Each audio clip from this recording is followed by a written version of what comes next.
It's been 6 months now since I released the KSI Legacy Course. The purpose of this short video is to talk to you about things that have happened, how it's unfolded, and the feedback we've had about the course to date.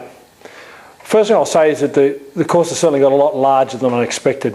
There was always a purpose for the course, and that was to collate some of the original innovations that I've released in the last 30 years. Now, I write about my own experiences. I don't write about other people's experiences, and if I do, and on the rare occasion I give someone else's experiences, I reference them. Relatively unusual in the modern physical preparation world in certain quarters.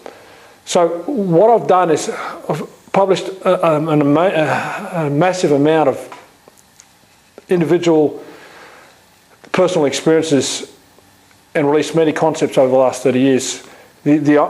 Many ironic things have come out from the course, including people surprised that, considering my relatively low level of marketing, that they didn't realise where that concept come from, or where that concept come from, because what has happened during the last 3 decades is most of my content has been published by a variety of sources in a variety of ways, and the origin of the sources has become dilute, and also the intent and the meaning. So in addition to collating my original innovations from the last 30 years, I'm seeking to provide people with the intent, the original intent of the ideas. So when they go back to the source of the material, they just don't get an accurate indication of history. They also get the intent of how it was meant to be taught, how it was intended to be used. And I think that's very important, particularly for students coming into the industry post-2000, because post-2000 in particular there was an explosion of publishings with my materials, and it caused a lot of confusion and a lot of uncertainty. And I believe that anyone coming into the industry or just starting to open their eyes to self-education post-2000 has probably had a pretty mixed up exposure to my materials. So there's a lot of reasons why I'm very proud of this course, the content of the Legacy program, and why I believe it's really important that people who are genuinely committed to understanding historical origins of information and getting the best out of these concepts go back to this source. So what I'll do is now go through some of the units that have been developed, and it certainly started out with a 20+ unit vision, but now we're up around the 30 mark for a number of units. So let's run through some of these units. First of all, in the introduction, and I think the introduction itself is of incredible value. I release stuff in every section of this course I believe that you probably haven't seen before, and I've done so in the introduction. And typically I don't talk too much about who I work with and who I've worked with in the past, but what I've done is released a little bit of information about some of the things I did in the early 1980s, and I'll give you an insight into that I'm not just making marketing claims, that I understate, if anything, of what was done. So I think there's a lot of value in the introduction, give you some great insights into some of my very early works.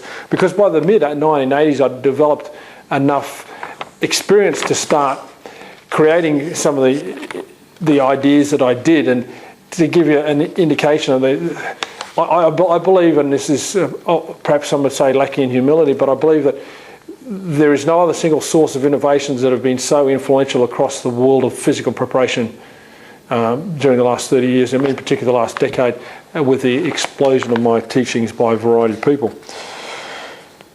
Now, I go into Unit 1, which is a history unit, and I believe it's relatively dry, and I'll come back and tell you a story about that, but the purpose of the first unit is just to give respect to the origin of physical preparation, and I share with you some of my original references to the earlier origins of physical preparation. And then Unit 2, I go on to talk about the history of the professional organisations, and particularly in America. And I speak again, as I always do, from my own experiences when I was sitting there in the early 80s and I opened up the magazine from a certain organisation in America, and the name had changed. So I reflected on that, and I ultimately wrote about that, and no one else had identified that in writing per se, and obviously you might have seen it since, but that was the origin of that story. Unit 3, I talk about the role of injury prevention versus performance enhancement. And when I came into the coaching industry in 1980, there was no talk like that. It was a talk that occurred around about the mid to late 80s that I picked up on, and I ran with it, and I championed the concept of injury prevention being more important than performance enhancement. And I know many people have picked up and talked the talk, but I actually produced works that demonstrated my belief in that concept. Going into Unit 4, and I expand upon some of my injury prevention and rehabilitation strategies. And because of my commitment to zero injuries in sport, I've developed a very significant amount of injury prevention strategies, as well as injury rehabilitation strategies when they do occur. And once you've done this unit, I believe you'll have a far greater understanding of what I'm talking about, because the content here is massive. In fact, it's been quite interesting to note that some people have taken parts of my injury prevention content and turned it into career paths for themselves, or created it as a platform for launching their careers. So the content that I've developed in injury prevention is just massive, and I'm very committed to that in an ongoing way. And the injury prevention, the injury rehabilitation methods that I've developed in the last 5 to 10 years have taken it even further, but not necessarily all been published. Going to Unit 5, when I talk about principles of training now, I go through and I list all my original writings about the principles of training, and I believe it's a really important area, even though it's a little bit dry. And it shows the clarity of which I was writing in this topic back there in the 90s, for example. Now, we've hit Chapter 5, and so far it's been relatively dry, I guess you could say. In fact, I'll tell you a quick story. The first 2 units were relatively mundane, I guess you'd say, talk about history. And one young man signed up for the Legacy Course, and after the first 2 units he expressed some disappointment, and I chased him an email until I could give him his money back, because if you're not happy, I don't want you here. If the course is not for you, I'll give you your money back, end of story. And you'll know that very quickly. But what I do tell the people is that, trust me, go beyond the first 2 chapters. And unfortunately, that young man didn't. He judged it on the first 2. And from a marketing perspective, if I was a marketing guru, and if I lived by marketing, etc., I would have gone in there with the bells and whistles in Unit 1. But I went there from a chronological perspective and showed respect to history, and that's why it's probably a relatively dry start. But believe me, it warms up, and I'm only on Unit 5.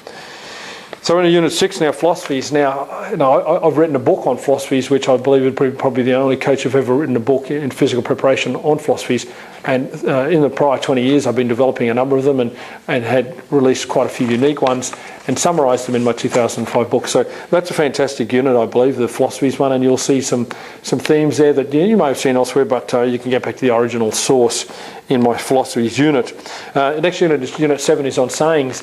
And I was brought up with sayings, and I've modified and innovated sayings for the physical preparation arena, and you'll really see some of these sayings stand out. And again, some of you might recognise others have gone and run with these and sought to claim them, etc. But you'll get a great insight into the power of these sayings when you do Unit 7. Unit 8, physical qualities. Now, every time I speak about physical qualities, I always give respectful credit to Tudor Bompa, who was a great influence on my thinking back in the 80s with his mid-80s book on theory and methodology of training. And so my physical qualities platform was largely influenced by Tudor, and we've gone on and shaped it in a few different ways. But irrespective of that, as a role model to you, I always give credit to the influences.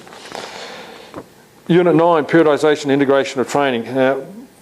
When I entered the industry, the concept of periodisation was barely even known, and when it was taught in such a confused way. In fact, I still come upon coaches who still find it very confusing. So one of the missions I sought out to do with periodisation is to teach it in a really simple way, and I came up with really simple concepts.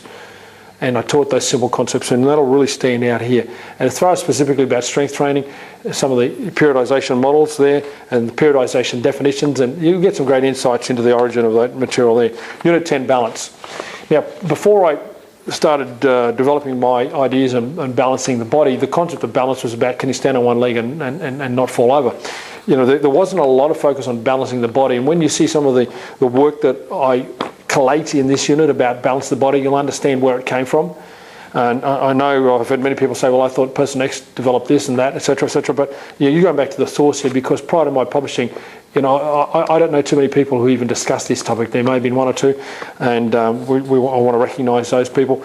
But generally speaking, there was a great emptiness, a great void in the area of balancing the body and training, and that's why I saw so many injuries being developed from the way programs have been designed, and that's why I came up with ways to understand the body to prevent injuries through improving the balance. And I think you'll get some real insights into that, because I know there are people who have made careers out of that chapter alone. Unit 11, flexibility training. My ideas on flexibility training were heavily bashed right throughout the 90s in particular. would appear that the pendulum's swinging back again temporarily. It's probably trending now to talk static stretching, etc. So I know the trend spotters are starting to develop their own DVDs and videos and tell you that they can teach, etc.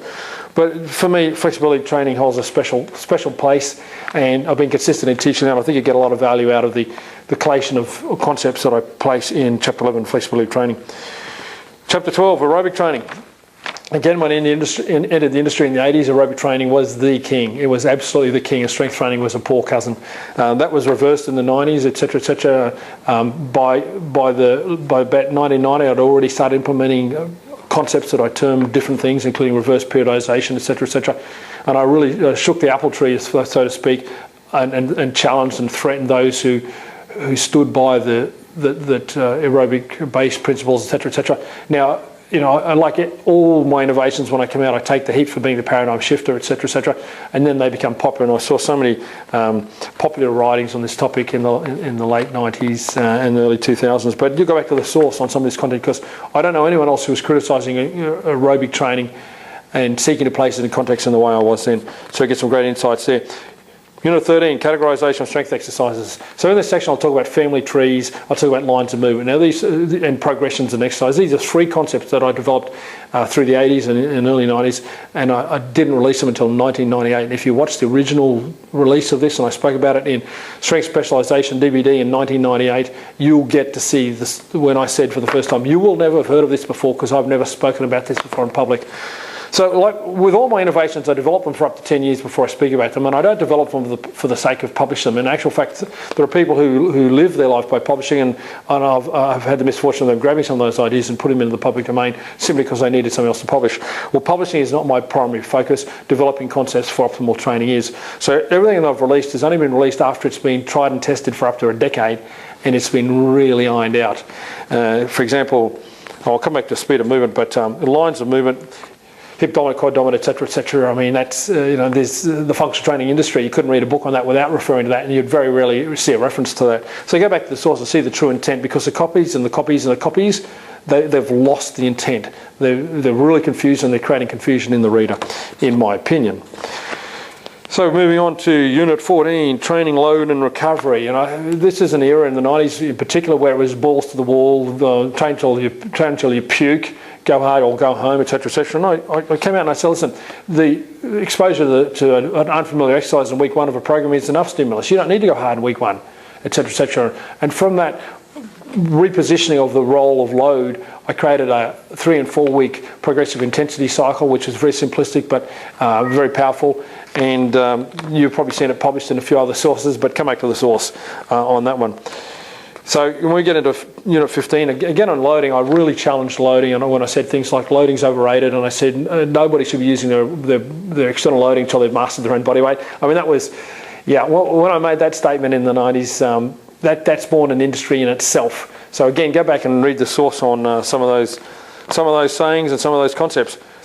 16, intensity, we've started to talk about that. I mean, when do you need to go intense and how often, etc., etc. And I certainly challenged the dominant paradigms in that section.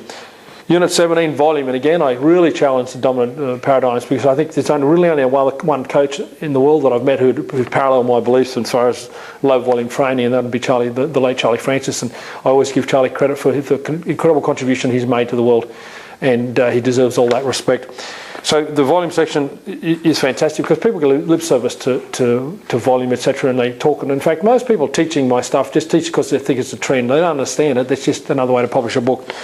So unless you've actually coached extensively, and like Charlie Francis and myself and a few others, then you're really in no position to teach. All you're doing is teaching from the left brain, and you're not helping anybody in the coaching, because coaching isn't a left brain activity.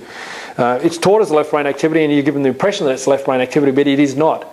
From the purity of coaching and from the effectiveness of practical application, it is not a left brain activity.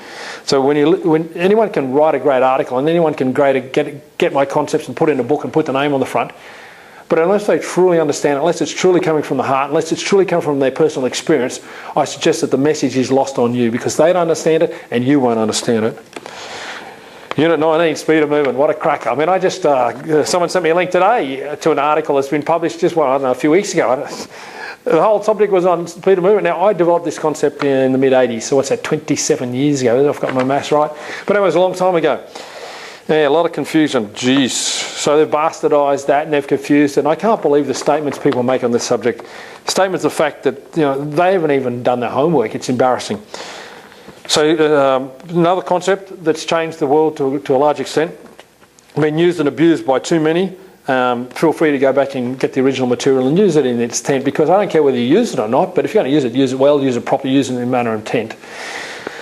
Unit 20, Strength Training Program Design. Well, this is an amazing subject in itself, because take the Get Buff programs that I released through the Limping series on the internet in the 1999, Get Buff 1, 1999, and the 3 subsequent Get Buff books. I presented my model of strength training, and the model is so strong and has been so impacting across the world that, again, people have written books and put their name on the front on this one. In fact, there was an article published in a mainstream muscle magazine at the end of last year, and I had someone email me and say, listen, Ian, I bought your Get Buff book and I've been reading it, and I've got this muscle magazine and I've opened it to this article. I said, Ian, I was just wondering, did you write this?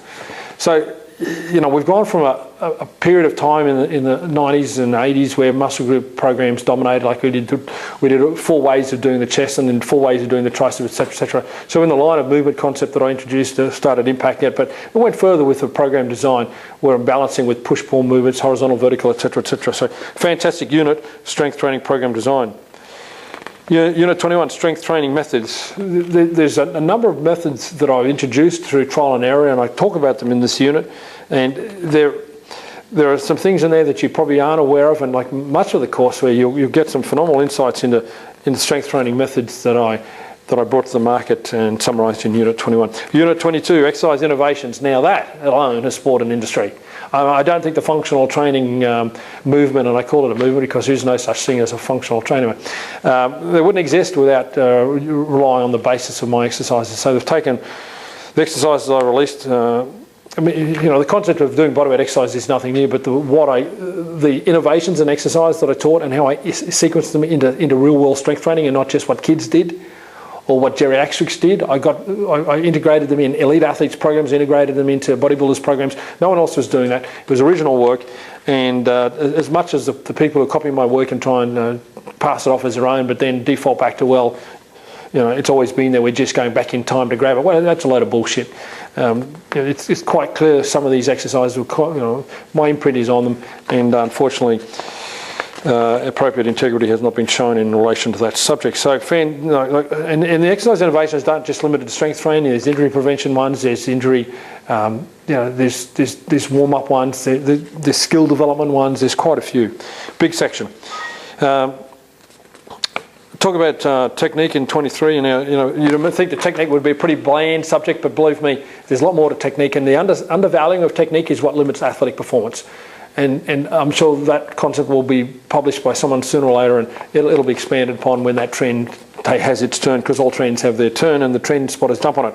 But that's a really valuable subject for me in that unit, and we'll stop soon because I don't want to go for too far, but let's go to Unit 24, functional strength. Well, there you go, functional strength. I'm not even going to give you the insights on this because I think you need to watch this unit, because it will certainly trigger off some thoughts in your mind and you'll start wondering about a few things. So I'm not going to give you any more heads up on that unit, Unit 24. You can go and find out for yourself. But yes, interesting unit. Unit 25, body fat and metabolism. I've had some very strong and unique views on body fat metabolism, etc., and you're going to get some great insights into reading that. The obsessiveness with body fat is ridiculous. Industries are built on it, scams are built on it. It just, I'm continually putting that back in its box where it belongs. So that's a unit I think you get a lot of value out of. Assessment, next unit. Again, if you're in sport and you're involved in assessment, you'll get some great value out of some of the things that I've put on the table about assessment and the value of it and when to do it, how to do it, how to interpret it, etc., etc. Unit 27, training tools and equipment. Yes, it's an interesting topic, because when I introduced the concept of bodyweight exercises and all the variations of them in the 90s, and basically, without saying such, it sort of shot a lot of equipment in the foot. But I had no intention of saying don't use equipment. I had no intentions of criticising equipment per se. There's a place for everything. And of course, the overreaction, yes, that's a concept that I developed. The overreaction in the short term and the underreaction in the long term resulted in people really being negative about equipment. I actually have gone to defend quite a lot of equipment, saying, listen, it's an innate object. It's not right, it's not wrong, it's not good, it's not bad, it's a lump of steel. Don't blame it. So we need to reflect on how we treat equipment. And Unit 28, integrity. That'll be a fantastic read for many people. It's so again, I won't say too much on the subject of integrity, but I look forward to sharing that with you as you do the course. Unit 29, practical application and theoretical knowledge. Well, I've referred to it right throughout here, and you'll see a summary of my published works in this over the last 30 years. There's one thing to know, one thing to be able to write an article and the safety of your study or office, one thing to be able to write a program in safety office, but when you're on the floor having to think on the fly and having to use your intuition and use your spirit guides, etc., there's so much more to practical application, and this really sorts out. If assessments were done on the ability to coach, there wouldn't be too many people left standing. If marketing had a requirement that you also had to coach, there wouldn't be too many left standing. That's another subject. And finally, professional development. We'll go through and give you my thoughts on professional development, how we've done it, the innovations we've brought to the market, some of the teaching models, some of the names, etc. Some interesting reading for you in there. So that's an insight into the 30 units so far.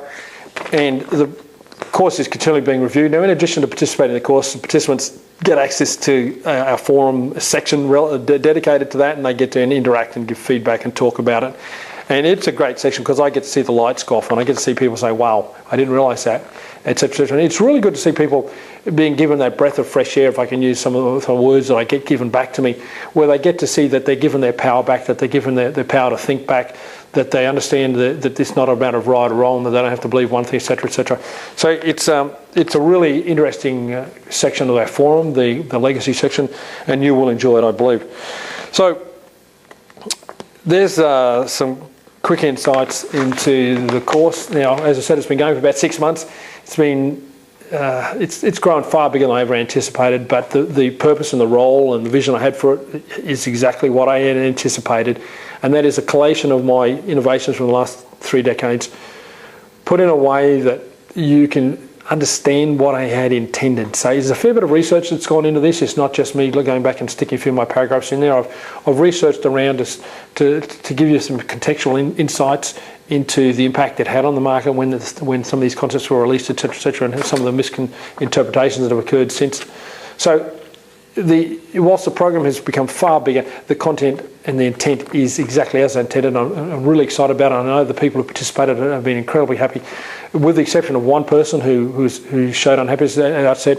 I believe we've really shaped people's thinkings, really had a massive impact on their lives and the way they think from this single unit.